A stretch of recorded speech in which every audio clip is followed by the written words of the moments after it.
lot of things that I could say that maybe not a lot of us understand right now going on with this damn team. But I think we can say one thing is that the Eagles kind of suck. They're not good. Carson Wentz, I have no idea where this guy is at mentally.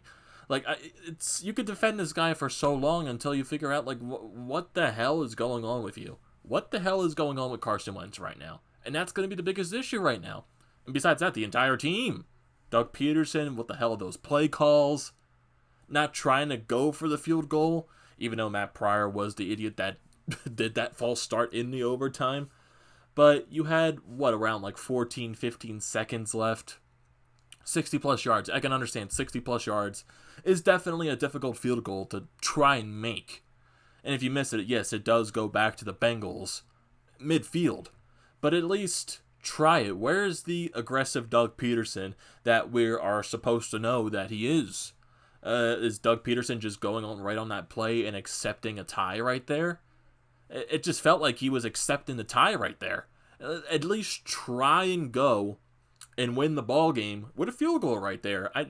It doesn't feel like the Eagles are being aggressive enough, especially in that situation. Where's the aggressive Doug Pederson? Why isn't he going for that field goal right there?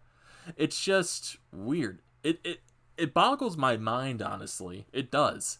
And just continuing to go back to Carson Wentz. Where is he? Where is this guy mentally? It's down to the fact to where yes, it's frustrating where I'm more like questioning, is this guy okay? I'm just like, I can get mad and keep going on. But it's just like, at the point, like, what the hell happened?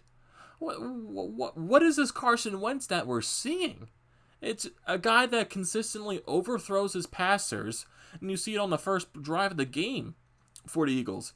On the first play, he tries to go for a deep ball down to Desean Jackson, and he completely overthrows him. And you have other instances in the game where Miles Sanders had a wide open look, overthrows him, can't hit the target, and then it feels like the only person that Carson Wentz is comfortable throwing the ball to is either Zach Ertz in certain situations or mainly Greg Ward. Because Greg Ward, yeah, he had a nice game today with that touchdown pass. He did. And it also felt like, because on the running side of the game, Miles Sanders had a good game. It felt like Doug wasn't using him enough, especially like later on in that first half. Because on that first drive of the game, Miles Sanders was getting some good runs in there. But then, the whole situation, Carson Wentz throwing the interception once again on the first drive of the damn game. But I just can't understand. I just don't understand what is going on with Carson, because another 2 interceptions in this game. And that's 6 interceptions in the first 3 weeks of the season? Where Carson Wentz most interceptions on an entire season is 7, and he's probably going to be skyrocketing that number maybe by next week when they take on the 49ers. And that's definitely not, even though the Niners, they're completely injured to hell right now, that's still a very difficult task going down to San Francisco. It's going to be very difficult right there. And if you can't find a way to win a game against the Bengals, and you tie, it's very concerning right there. It comes down to the fact that this football team is just not good enough. They're not. They're not a good football team at all right now. Like you said, Carson Wentz, it's just, what the hell is wrong? And that's going to be the continuing question throughout this time. Is like, what the hell is wrong with Wentz? And if you look at his stat line, he goes 29 out of 47. 225 yards total, 1 touchdown, and those 2 interceptions. It's just that he's making bad decisions when he's trying to throw, and it looks like he's not reading the field as well.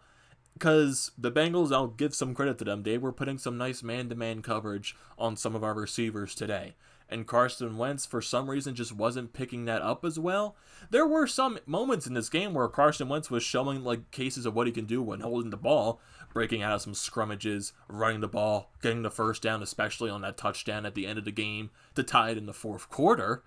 But it felt like, where was the rest of it? Where was the rest of Carson Wentz right there? Because for some reason, his passing game is just not there. It just isn't. He looks afraid to throw the ball. He doesn't even look like he trusts his receivers at all. And also, credit, you don't have Jalen Reagor in this game. You're not going to have him for at least a good amount of time right here. Desean Jackson goes down with the hamstring injury, doesn't return to the game. Dallas Goedert goes down early with an ankle injury, does not return to the game. Also, Jason Peters sucked today. He definitely sucked today. It's just that Jason Peters, he's showing his age. He's not good anymore. He's not the vintage prime Jason Peters. He's nowhere close to that. And this game definitely showed his age. He was getting torched throughout the entire damn thing.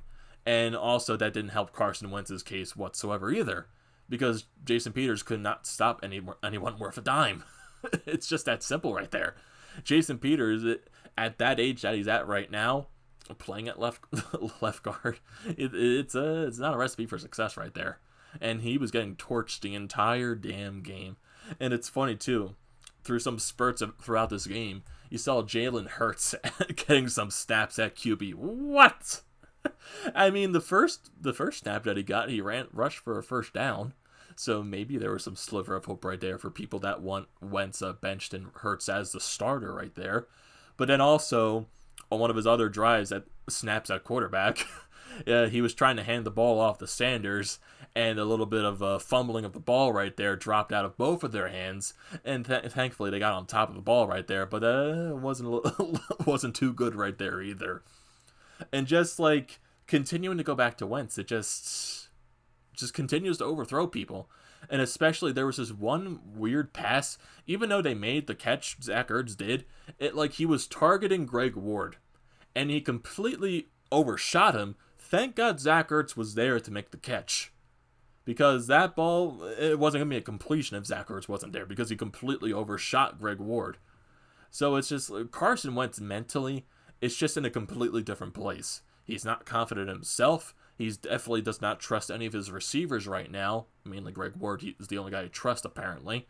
And he just looks completely different. He does not look like Carson Wentz.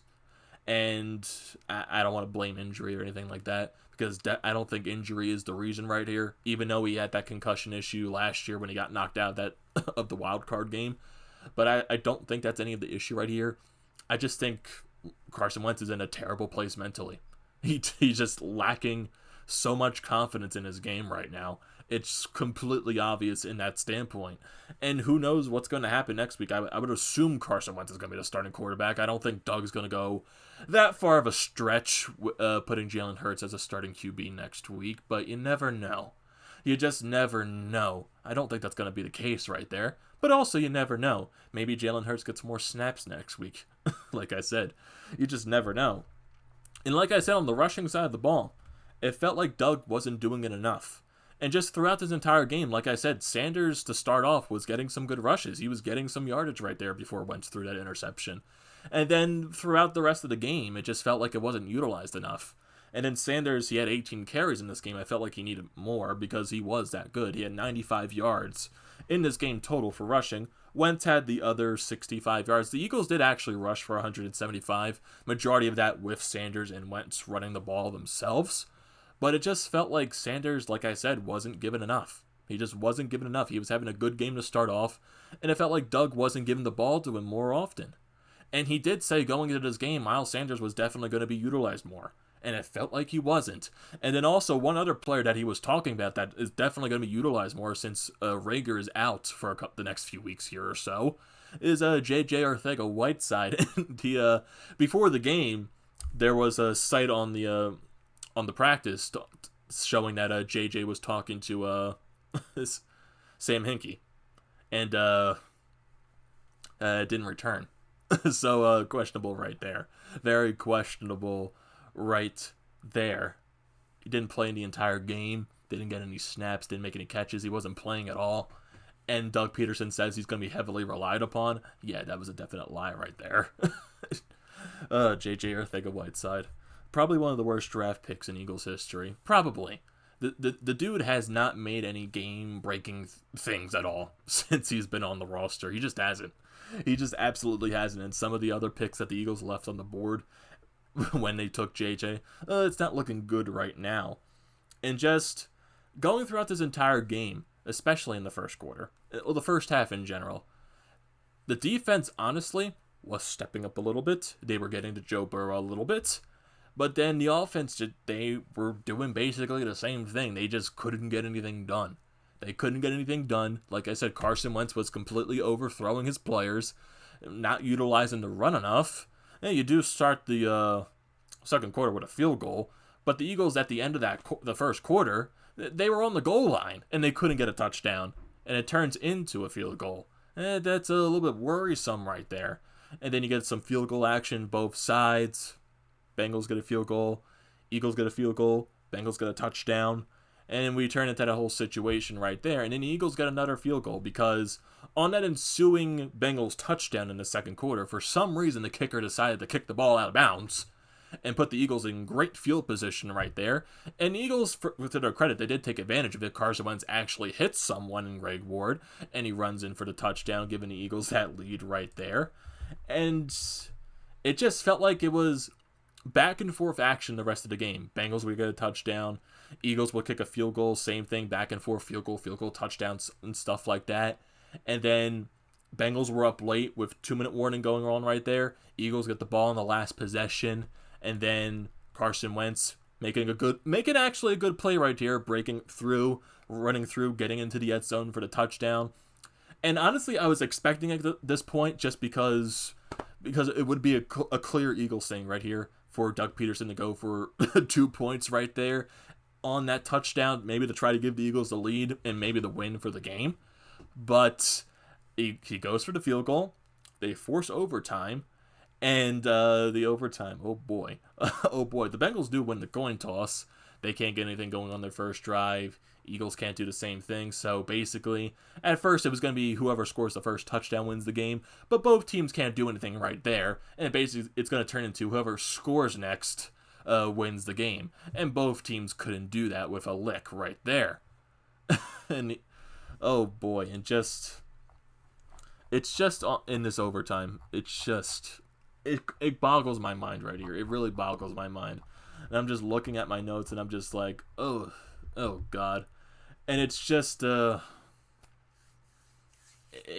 didn't look good. I just can't think of anything right now to even look a positive. I can't think of anything that's positive because you get Carson Wentz, especially in the overtime, overthrowing more people, and you go to that field goal attempt.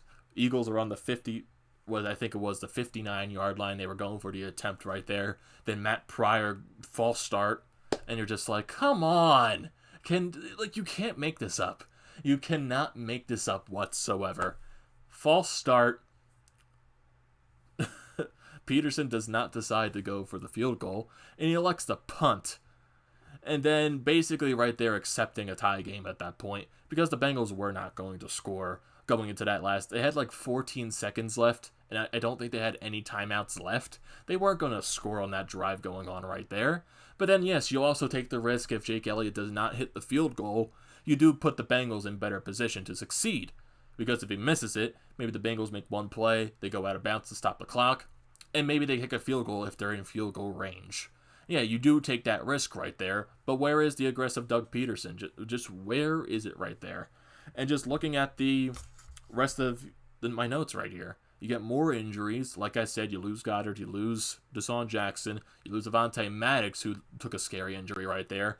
When he was trying to tackle someone, he went flying a little bit and he landed awkwardly on his ankle. It just looked scary right there. He couldn't get up. He couldn't walk on it, put any pressure on it. It just looked a little bit scary right there. And also in the overtime, Jason Peters goes down with an injury.